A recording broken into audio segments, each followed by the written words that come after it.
Ստեղծում է քաղաքական բազա, որովհետև պարզ գոնե փորձագետների համար շատ պարզ է թե ինչու է հիմա կրկին ակտիվացել խնդիրը, որովհետև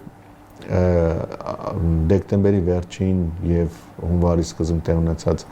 բողոքի գործողությունները ստեղծեցին երկրի ներսում են բարենպաստ իրավիճակը, որ արտաքին միջամտության արդյունքում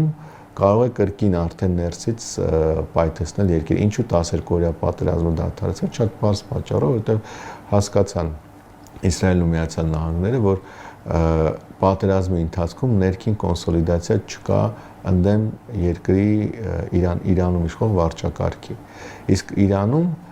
վարչակարգի փոփոխության, որը ռազմավարական նպատակն է թե Միացյալ Նահանգների, թե Իսրայելի համար, դրա համար փաստացի պետք է երկու իրարից տարբերող անկախ գործոն, որովհետև եւ Միացյալ Նահանգները եւ Իսրայելը չունեն իրական ռեսուրսներ եւ չունեն պլաններ Իրանի ներսում կոնկրետ ռազմական գործողություններ իրականացնելու, հետեւաբար պետք է որպեսզի հասարակությունը ոտքի կանգնի ներսից եւ արտաքին ուրեմն հարվածի աջակցությամբ այդ երկու մեխանիզմները միասնաբար